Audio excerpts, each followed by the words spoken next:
News Services Division of Akashvani presents Northeast Diary.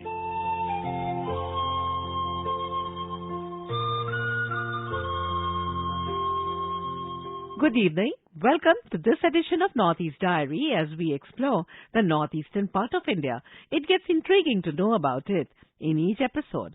Let me tell you about the excitement in today's episode.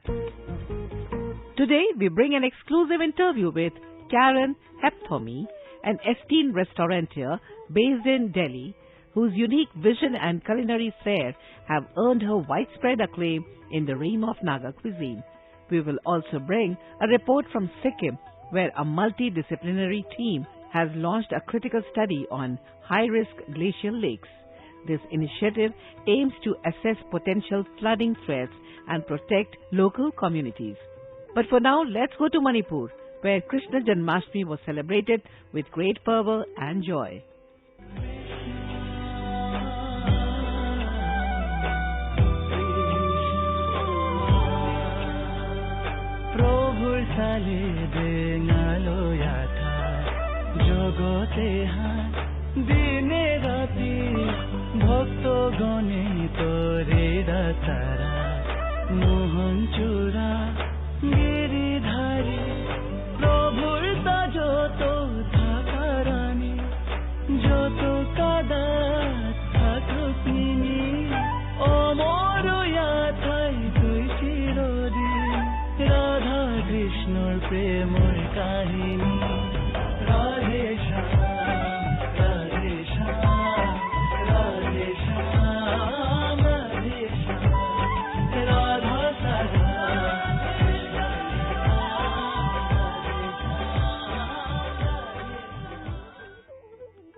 India's rich culture shines through its many festivals.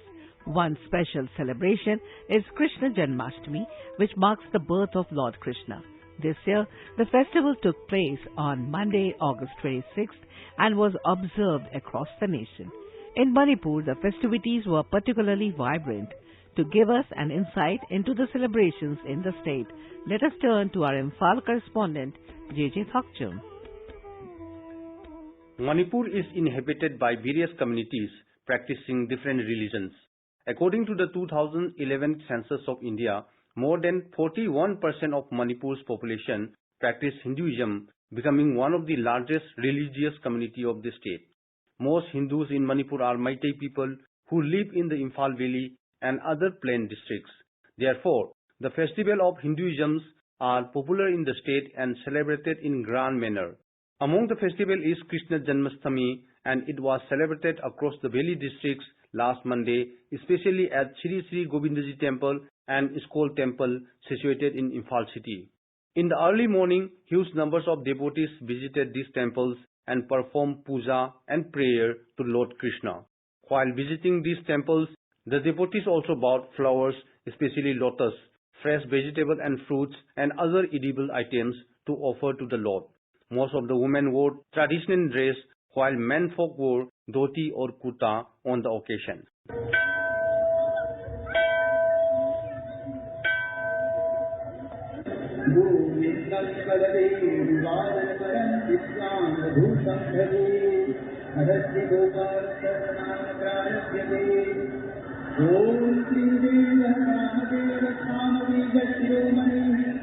The main and colorful events of the festival took place in the evening at the temples.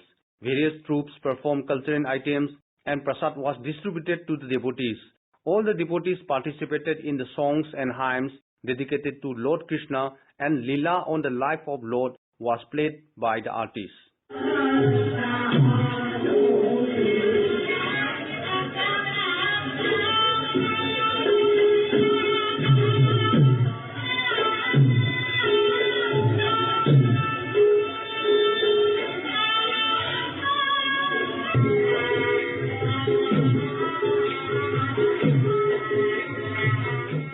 The festival of Krishna Janmashtami reminds us of the karma taught by Lord Krishna to mankind, which involve worship of work and carrying out our duty without any expectation of reward. The teaching of Lord Krishna remains the guiding principle of mankind. J.J. Thokchung, Akashvani News, Northeast Diary, Imphal. As part of ongoing efforts to mitigate natural disaster risk, a significant study has begun in Sikkim's Mangan district.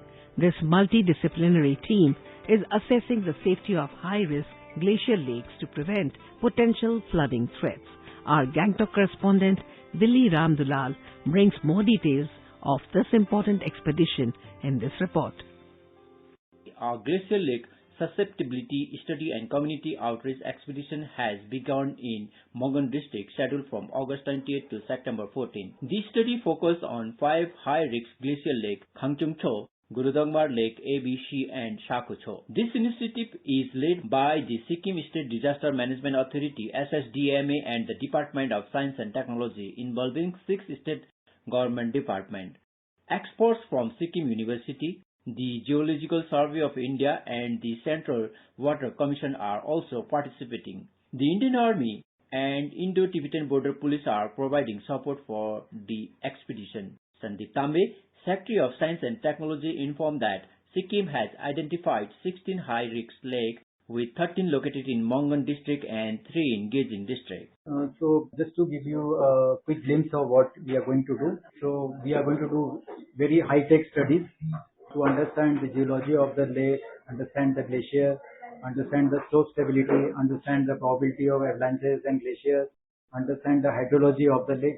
And we are going to do it at a very high altitude elevation. So we are going to do this at 18,000 feet. So if you go another 11,000 feet, you will reach at the top of Everest. So this is really a high altitude mission going to take place at 17,000 feet, 18,000 feet, and everything is challenging there just because of lack of oxygen, the high altitude, the frigid climate, and the lack of road access. Just even walking up a slope is a big challenge. So we are going to carry along with us lots of technical equipment to do, like bathymetry study, geological study, glaciological study, hydrology study, slope stability study. All these studies we are going to do to understand the lake and the hazard it poses in a deeper manner. So based on that, if we feel that the lake poses a real danger, we will plan the mitigation. And once the mitigation plan is approved, we can reduce the hazard from the lake by reducing the level of water. Yeah, so we are taking support from central government agencies like Central Water Commission, Geological Survey of India, Sikkim University. So these are the central agencies who are joining hands with us. And at the same time, we have very experienced scientists who are glaciologists, geologists, hydrologists from Sikkim government who are also joining us. So I'm very confident that it's an integrated team with central experts and state experts. So I'm sure that we will be able to do all these studies because we have done these studies in the past. Like we said, we did similar studies in Gejin district also. So our team is very good in using this equipment, collecting the data, bringing it back, analyzing it, preparing the models. So I guess the Sikkim team is really capable. I have full confidence. And if some support is needed, we will always access the support from experts to actually build whatever gaps are there. But finally, the solution lies in developing local capacity to address a problem that is caused because of global issues, but the impact is low. The study aims to assess the risks of glacial lake outbursts, flood, gulf. It will include geological assessment and community engagement to develop measures for safeguarding vulnerable downstream communities. Billy Ramdulal, Akashvani News, Gangtok for Northeast Diary. Northeast Diary program, broadcast every Thursday at 5:30 p.m., brings very interesting and enchanting stories from the 8 Indian states of Northeast India. Don't forget to tune in. Today, in a Personality of the Week segment on Northeast Diary, we shine the spotlight on Karen Yeptami, a trailblazing Nagaland native making waves in the culinary world. Based in Delhi, Karen has garnered national recognition for her innovative approach to Naga cuisine. Let's delve into her journey and culinary expertise as we explore her achievements and passion for showcasing the rich flavors of Northeast India. Stay tuned for an insightful interview with Karen Yeptami. The interviewer is Kaushik Roy. In the studios today we have Karen Yeptami, who's a Delhi-based restaurant, and she specializes in Nagaland cuisine. And of course, she also won in the year 2020 the Indo-European Chamber of Small and Medium Enterprises National Women's Excellence Award. Many congratulations for this wonderful award to you, Karen. And first of all, how did your journey into the world of food begin? My journey in the food industry has been both challenging and rewarding. So I'll come to a part of where it is challenging. It is very physically and mentally demanding, Yes. job in food industry. Unpredictable long hours and expectation from customers. You have your staff retention and recruitment, your sustainability, which is your fixed cost, your monthly expenses, your monthly fixed rent, or your staff salaries.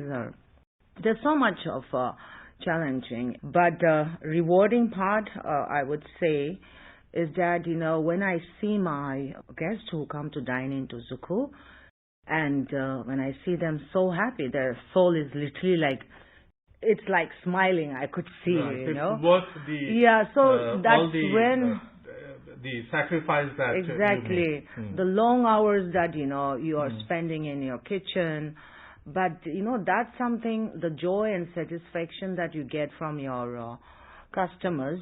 I wouldn't want to give up for anything today. Right. And friends, the name of Karen's restaurant in Delhi is Zuku Tribal Kitchen, which is in the Vasant Kunj area of New Delhi. So can you tell us when you started cooking as a child, or were you in school? How did it happen? No, I grew up in a very big family. Okay. We are 7 siblings. And how typical my mom would say. My mom would make sure that all of our siblings would, I think minus brothers, 4 sisters, and she would make us cook every day at home. Okay. And from what age you started? That was we were in school, still in school, Okay. making sure that, we learn how to cook. Okay. Yeah, so this was my mother, was very strict. My mother used to teach, and it was more of like we were her student at home. Okay. Wonderful. And there were times I didn't want to do it because I'm still in school, right? But my mother made sure that every day we were given turn by turn. There were times I just make just for the sake of it, I would cook. I remember one day my mom said Karen is just not giving an effort to learn how to really make something tasty, but just water and whatever, few ingredients so that nobody eats her cooking and the next day, nobody would want to ask her to make when her turn comes. So, something like that. My mom was, so initially that was I thought that it was not something my thing, But as I grew later part of my life, I really, the food became my passionate about. Right. It become something that I would want to cook and experiment and, not only Naga food, but then I would go to the market and get the best of vegetables or the best meat quality that you come across. I want to take that home and just cook. Okay. So this is how my cooking started. That's wonderful. And yes, and at the same time, I wanted to do something on my own at some point. And working outside, I thought I can never be my boss. Right. Yeah. Karen, you mentioned this very interesting story about how your mom gave each of your sisters cooking chores every day. Yeah. So, can you tell us which was the dish that you cooked with a lot of effort and which was appreciated by your family the first time? Oh, that would be akhone with smoked pork. Akhone is that fermented soya bean, right? Okay. I come from a Sema tribe, so that akhone is something very, very, very important for Sema household. And of course, the pork is that we eat. That's our staple, rice and pork. So I would say yes. Until now, that's my favorite. Okay. So when anyone comes to my restaurant at Zuku Tribal Kitchen, that is my USP. Okay. And then how did this journey to start Zuku Tribal Kitchen begin in Delhi? I've been in Delhi for last, I would say, like 22 years or so now. I technically grew up in Delhi. So did my partially my after I finished my 10th class, so I came and then so after I finished my college, I wanted to do something. I was working basically, working in couple of couple of companies, but for some reason I wanted to start something on my own to create my own identity. Right. And at the same time, when Zuku came, I was mother to a very young child. Yes. And I wanted to have more time for myself as well, but at the same time, I don't want to be just a mother, and taking care of a child, but I wanted to create my own identity, and that's how Zuku came in. Yeah. So how was the initial stages of Zuku restaurant or Zuku kitchen? Oh, very fortunately, my first outlet happened to be in Hoskas village. And people really came, the response from people from Delhi was very encouraging. I haven't really faced any criticism saying that, oh, it's stinking, it's smelling, or maybe it's like these guys are serving only non-veg, and not vegetarian. I never really had that kind of problem because, and like I said, the response was very positive. And that's how, I wanted to, of course, nothing was easy. The journey hasn't been easy, There's so much challenging. But it has been very satisfying. It has been very satisfying. And like I said, the people who had come and, experiment the food that I serve have been always very, very satisfying, encouraging. And for me personally, I look at it, the food that we serve is something, whatever that goes into your body, it's like a medicine, Yes. So wanted to make sure that the food that I serve is fresh, healthy. Yes, that's one of the most important things. Nagaland food, it focuses basically on greens, meat, forest produce, and somewhere I was reading that you practically use no oil or very little oil. So can you tell us a little bit about that and what kind of the basic other spices that you use in Naga food? Yeah, so Naga cuisine overall, not only Naga, the entire Northeastern cuisine is built around locally sourced ingredients. Yes, local produce. Yes, local produce, which is often accompanied by green vegetables, like you're saying, organic green vegetables. And, there is abundance in, local herbs. Yeah, so we are, and this combination, provides a complete healthy lifestyle. You have this and very, very minimal use of oil. That ensures that Northeastern cuisine is kind to your heart. Yes, absolutely. So yes, our cuisine is really built around organic vegetables and lots of local herbs. So not only the fresh herbs, but we use a lot of fermented leaves, fermented bamboo shoot. Yes. We have fermented soya bean. We use like Majinka as another type of that is the whole states that they are used. It's an indigenous pepper basically, right? Indigenous pepper. pepper. So we have every state have used that, and that is something again very, very essential. So we use the leaves as well as the seeds. Right. So the seeds are again preserved for longer time, and then like a black pepper that we use here, Kalamarchi, then you just crush it and then we sprinkle. Basically, you just do the flavoring and things like that. Yes. So these are very, very important. Then we also use a lot of arbi, the yam. So out of yam, the during the season we will have the roots, which is called, in my language, is called, IE. And then that also, but the leaves and stems are preserved, again, sun-dried, and then you pound them, and then you make it into paste, and that can keep it like for another 4 years, like that. So this is what it becomes like stone. So when you cook anishi, the color becomes like that, the gravy is like that. So there's no preservative, nothing, but and yet you could still preserve it for 1 year. That's more than great. 1 year, That's which great. I still have in my fridge Right. because I use it. Yes. So in Delhi, what is the kind of food that your customers prefer at Zuku Kitchen? Oh, everything that we serve. Mhm. Yes, yeah. So Okay. we have basically we don't we serve rice, the white rice and sticky rice, and so customers, and then we also have like I said, we have a lot of vegetables as well. Many people have this misconception. I must Yes. say this very clearly. Northeastern Nagas, the Seven Sisters, we are not only the pork eaters or chili eaters or rice eaters. We are our food is very well balanced, you Yes. know. So it's like we have the pork in other side, rice, we have chutney, we have got greens. Yes. Without greens, our meal is incomplete. Yeah.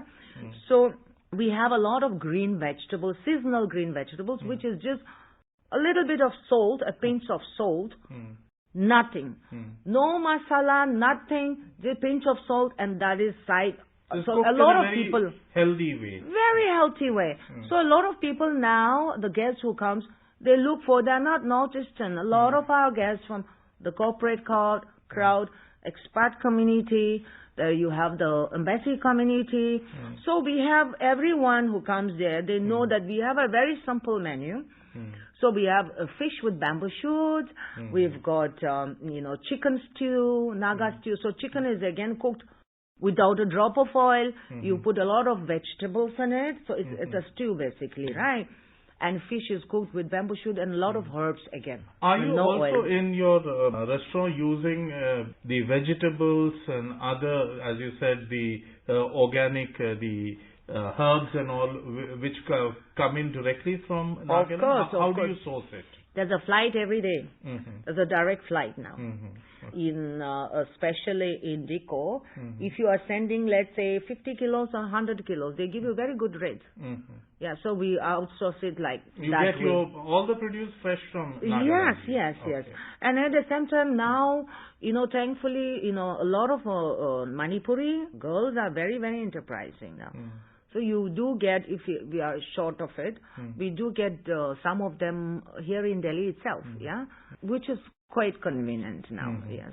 So any seasonal vegetables, we use it, yeah, because, you're supporting local, vendors as well, Right. whichever city that you are, and that's part of your contribution, Right. so.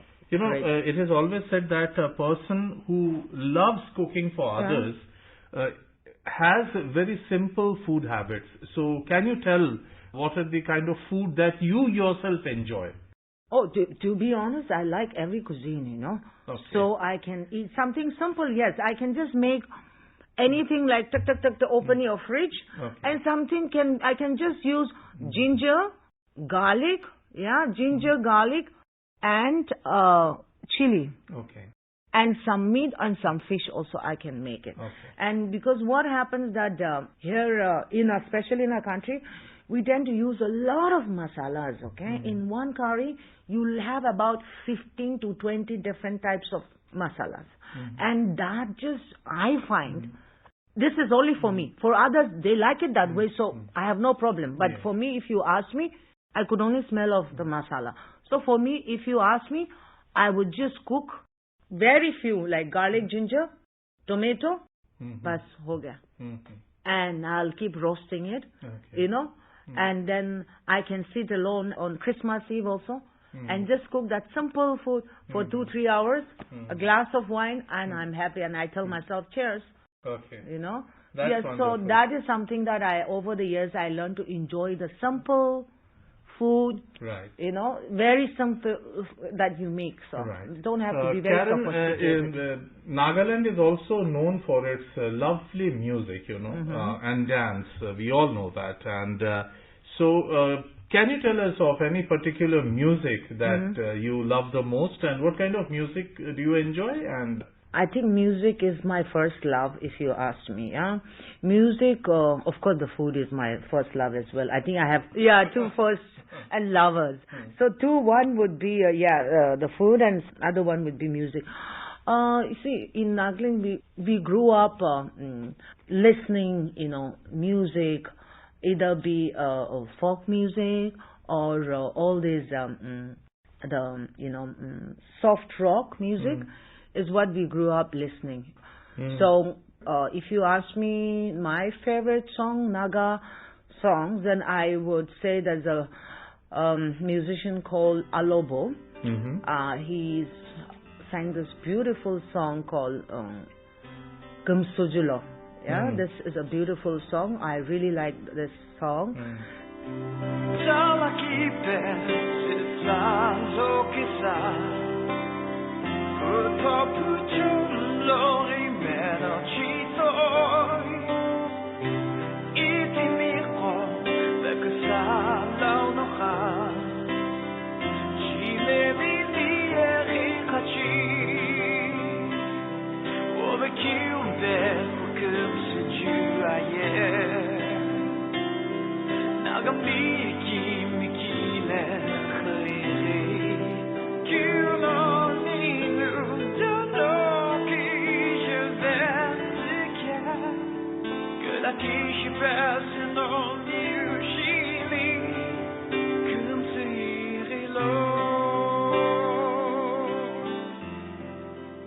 And on that note, thank you so much, Karen, for sparing your valuable time and coming to our studios and talking to us about the wonderful, wonderful Naga food, about your journey and in creating this wonderful restaurant called Zuku's Tribal Kitchen, and also talking about the finer aspects of Naga cuisine. Thank you so much indeed.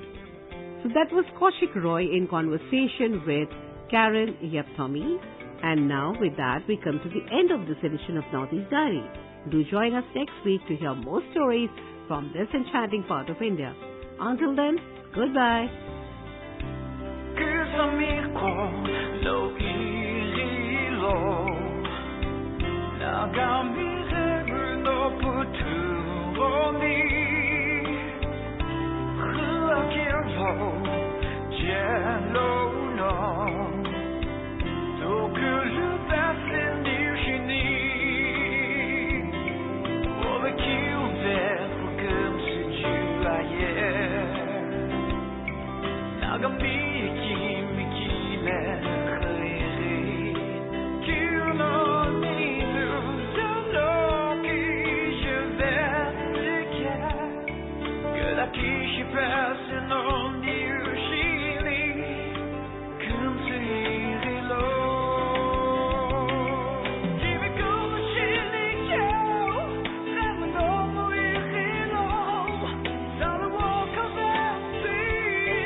This program was presented and produced by Vinita Thakur with assistance from Kumar Gaurav. It was brought to you by the News Services Division of Akashvani.